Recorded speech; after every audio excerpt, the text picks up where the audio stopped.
At Feeling Diva, Wonder Wonder. O ano,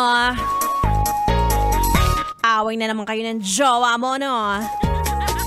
Sabi ko naman sa'yo akin ka na lang. Kapag sa'kin ka, hindi tayo mag-aaway. Kung mag-aaway man, magkakabati rin agad. So kaya yung palaging nagkakabati.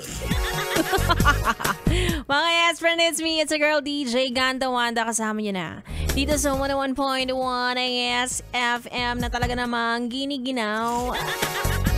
Parang kailangan ko ng kayakap.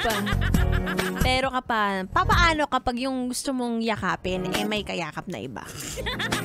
Diba? Paano pag nakita mo, may nagpapainit sa kanyang iba?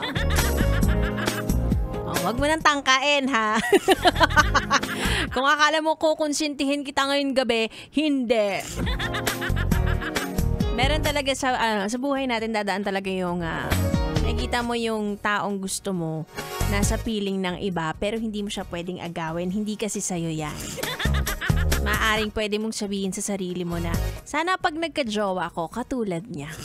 Pwede yun. Pero yung sasabihin mo, sana sa akin na lang siya. Sana ako na lang yung mayakap sa kanya. Kasi siya nagsisimula ang mga kabit. Diba? Diyan pinapanganak ang mga third party. So mga taong naiinggit sa relasyon ng iba. Kaya kung may nararamdaman kang ganyan, may nararamdaman kang inggit sa relationship ng, for example, katrabaho mo, ganyan, kaibigan mo, wag mong gagawan ng action yan, ha. Kung ayaw mo ma-post sa Facebook.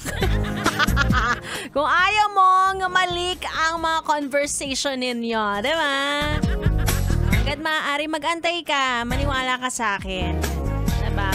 Kapag nag-antay ka ng matagal, nakabongga-bongga yan.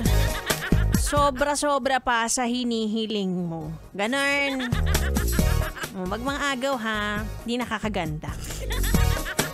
Anyway, kasama nyo na nga ako hanggang alas 9 ng gabi. Kaya ituloy muna natin ang ating tugtugan. Alam kong nagdinilay-nilay ka sa biyahe ngayon dahil grabe na naman ang traffic. Alam mo kung anong magandang gawin, gulatin mo sila. Bumirit ka. Tuto ka lang dito lang sa 101.1 Yes FM Solid. If I should